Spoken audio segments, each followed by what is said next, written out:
Black Out Loud Media Group.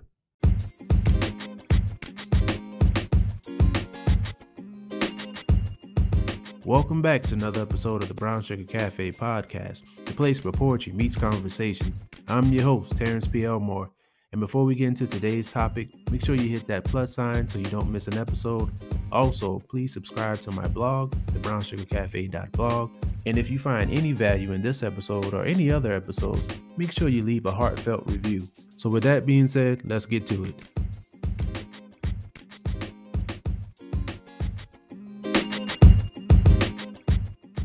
What's up, everybody? Back with another episode. Last time I had Lavoris Frazier on, so if you have a chance, please check that out. It's a pretty dope episode. We were talking about purpose and what it means when you find your purpose. So please check that episode out. Also, I'm almost done with my new book, closing out this next draft, and after that, I pretty much know where I want to go with it. But I'm almost done. I'm very excited about that. Also, if you want autograph copies of my two previous books, you can hit the website. It's thebrownsugarcafe.blog. I'll put the information in the show notes. And if you must get the books from Amazon, then that's cool. They're both available on Amazon. The first book is Love Letters, a collection of poems. And the second book is The Essence of Love. So both books are available either on my website or, again, if you must, they're available on Amazon and also Amazon Kindle. Also, two friends of mine, podcasters as well, we decided to come together and form a podcast network. The network is called Black Out Loud Media Group. It is myself, the wonderful world of Mr. Rosser, and Charlie Maverick. Charlie Maverick has a plethora of podcasts. The Backyard Pitmasters podcast, which I'm also a co-host. Also, Jesus Takes the Wheel. He does this one with his mother. Also, he has the Mavcast podcast, which is about tech and information. He has another one in the works. And then we have the wonderful world of Mr. Rosser. 90 episodes in a year. By the time I drop this episode, he'll probably be on, I don't know, episode 150. But make sure you check him out. He also has a sports podcast, Mr. Rosser and Family. So be sure to check those out. Black Out Loud Media Group. And speaking of networking, that's kind of what I want to talk about today. Like the people who are around you, your network, your close knit friends, and kind of also talk about hard conversations. And thinking about this, the hard conversations, it dawned on me that your network or your close knit friends or people who are around you influence those things the most. Like, who do you have around you to hold you accountable? And I've talked about this in previous podcast episodes. Who do you have around you to hold you accountable when you're doing things that, don't serve you, when you're doing things that aren't the best for you? If everybody around you is doing the same thing, especially if you all know that it's not right or it's not helping you or it's not serving you anyway, who's likely to be the person to check everyone? Who's likely to be the person to say that, hey, we need to level up or we need to cut this out or we need to rethink some things? Who's going to be that person?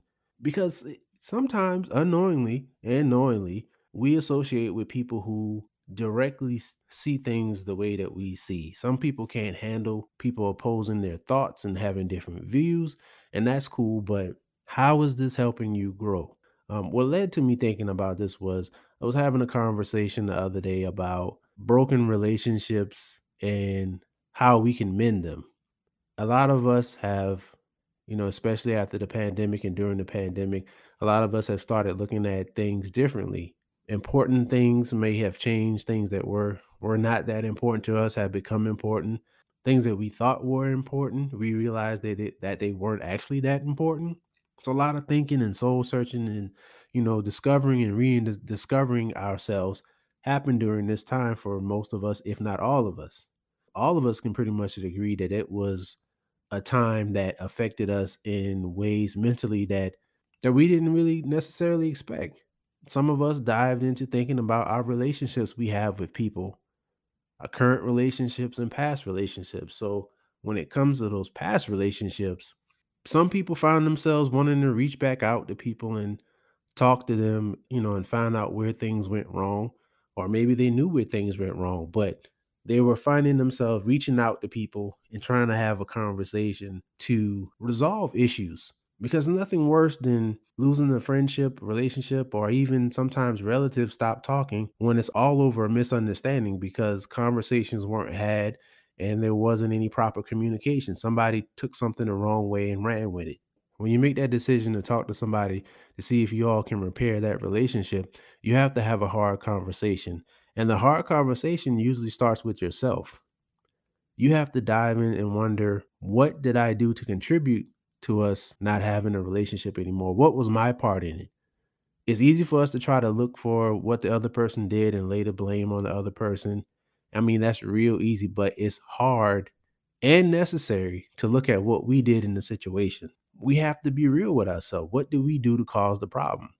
And then we can address and deal with other things. But if you walk into a situation thinking you're not wrong and you have no part in it, where are you going to resolve or fix anything? And the second part of having hard conversations is when you're talking to these people, man, you might have to listen to things that you weren't prepared to listen to. You might hear things about yourself that you didn't know. But if it's important to you to establish that relationship, you're just going to have to sit there and listen to it. And the person may not express it in the way you think they should. And you think they may have a certain level of respect, but you have to really be real with yourself and say, hey, in this particular conversation, do I deserve a certain level of quote unquote respect while this person is talking to me about this particular conversation? Now, I'm not saying let the person run over you and just straight disrespect you, but are you being fair with the level of respect that you're requiring from that person in lieu of the situation that happened? Because you can't always fix stuff by just saying, well, we'll just act like it never happened. That works sometimes, but oftentimes when it's still there and it's still harboring, it's going to come out later. So it's better to deal with it in the beginning, figure out what happened, figure out where you all went wrong, and build from that. Another thing that happened during the pandemic, our mental health became a big thing that everyone took seriously. And so it translated into social media, as far as following people, as far as being friends with people on Facebook and things like that. And it was suggested to, hey, unfollow the people that don't resonate with you and, pretty much cut them off, even in real life. If you have a relationship with someone, and it's not even talking about just romantic relationships, it's talking about acquaintanceships as well, even with family members. If you have a relationship with people and it's not serving you and it's damaging your mental health or it's becoming a strain on your mental health, it was suggested to cut those people off. And I'm all for protecting your peace. That was the main thing, protecting your peace. I'm all about people protecting their peace. But what happened was, during this, people started using what we call healthy boundaries. We set healthy boundaries to let people know, hey, I'm not for this, I'm not for that. And if you can't respect that, you can get out of my life. People started using quote unquote healthy boundaries as conflict avoidance. They started making up these different lists of things that weren't necessarily healthy, but stuff they just didn't want to hear, and using it as conflict avoidance and cutting off people without actually having a conversation with them. Because when it comes to hard conversations and realizing where you're at fault, what you're doing wrong, some of us have a hard time hearing that. And when it's the hardest is when you know that what you're doing isn't the best thing for you. So when you have when you're trying to rekindle relationships with people and have a talk with them, when you have these boundaries, you may have to set these boundaries aside for that initial conversation. And again, I'm not saying, any crazy, if you have serious healthy boundaries, I mean the person just straight disrespecting you, then no. But you have to be real if this boundary is a real healthy boundary or not. And for the sake of restoring the relationship, for that initial conversation, it may have to be shelved a little bit. Of course, you can say, hey, when it starts to get a little intense, you can kind of bring the person back. But that's all part of having the hard conversations. If you reach out to somebody, they may not be willing to have a conversation with you. They may not be ready, or they may not want to ever have a conversation at all. But if it's on your heart to reach out to that person and talk to that person, put it out there. Let them know if you've done some soul searching and you figured out where your role was in the whole situation, or especially if you realize that you were the single and only reason why the relationship was severed and you want to reach back out, do that. But don't get angry or upset if the person doesn't receive it. And then on the other end, if you're on the end where somebody's reaching out to you and you don't want to talk to them, that's cool. But I challenge you to at least think about it and be open to have a conversation to see where things went wrong. because I believe there's a learning lesson for all parties involved. There's something that you can take from that situation to grow and build on. Now, if it's like a relationship, like a romantic relationship, and they breaking up happened, don't go back to the person. That's not what I'm saying to do. I'm not telling you to run and jump back into a bad situation, especially if it's toxic. Friendship, romantic relationship, even work environments. If it's toxic, nah, stay away. But if a conversation needs to be had where you have lost ties with somebody that was important to you, that needs to be looked at. Even if a conversation is not had with the other person, at least have the hard conversation with yourself so you don't make the same mistakes. So you don't go through different relationships doing the same thing, losing friends, losing family members because it's something that you didn't correct with yourself. We can't control what other people do. Only thing we can control is how we respond to it. So I think it's worth us taking a look at ourselves and having the hard conversations like, what do we need to do? And not even just when it comes to rekindling old relationships, what do we need to do in general to better ourselves? What are we doing now that's being an actual hindrance?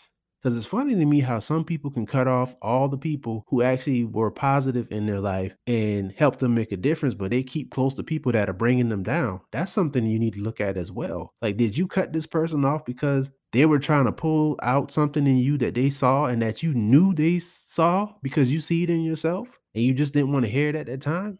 We got to have accountability. You have to have people around you who can hold you accountable. You got to have somebody for accountability. If you have a goal that you set, let people around you know what that goal is so they can keep you accountable.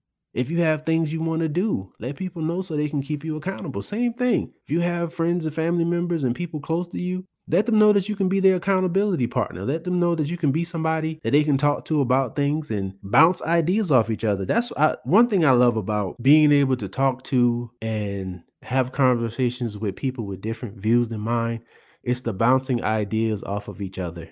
That's the downfall to me of people curating their feeds and curating their conversations and cutting off certain people because they don't agree with what they say. Somebody could like, I don't know, somebody can like apples and they're talking about apples, and just because you like oranges, you cut that person off. What more can you learn about this person's love for apples that you wouldn't actually know about your love for oranges? I mean, yeah, that's a very trivial, example, but it's so many different things that we can learn from people who don't think exactly like us. It's so many different things that we can learn by looking outside of things that we just enjoy.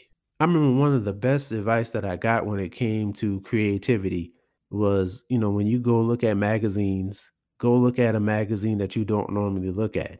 Open up your mind to different and new things.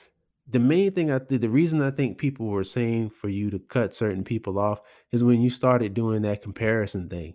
That's very unhealthy when you're comparing your life to somebody else's life. Because honestly, when it comes to social media, those are produced, polished imagery, videos. You know how long it takes when you see somebody's reel for them to get to that final product?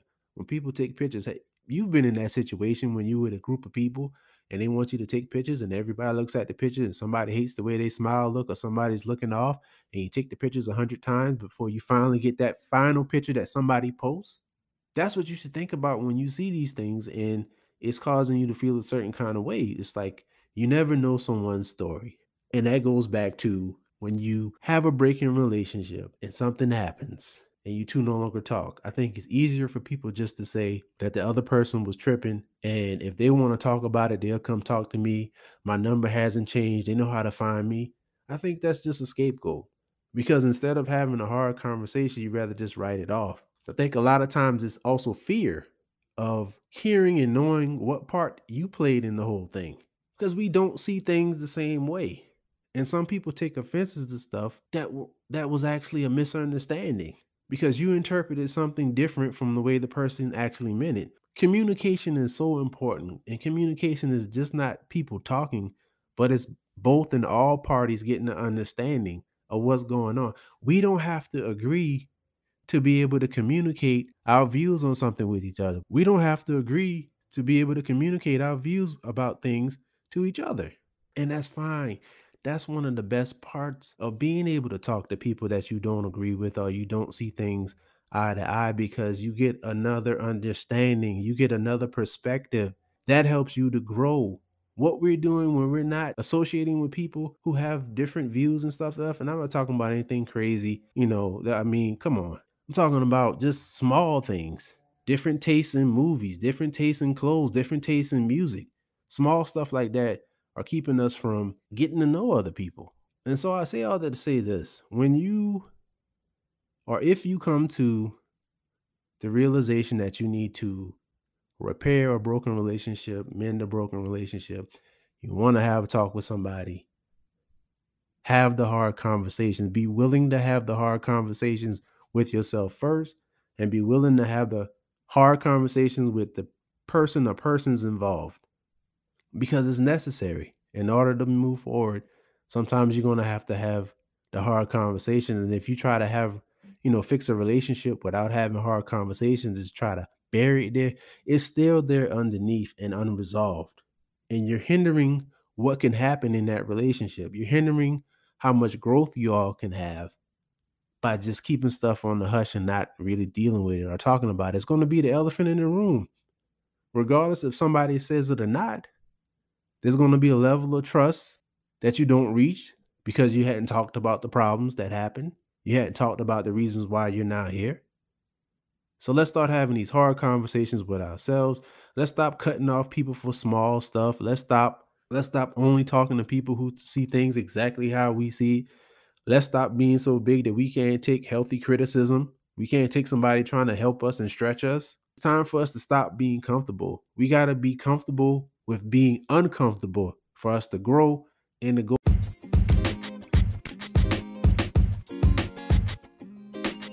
Thank you for tuning in to another episode of the Brown Sugar Cafe podcast. Once again, I'm your host, Terrence P. Elmore, and this is the place where poetry meets conversation.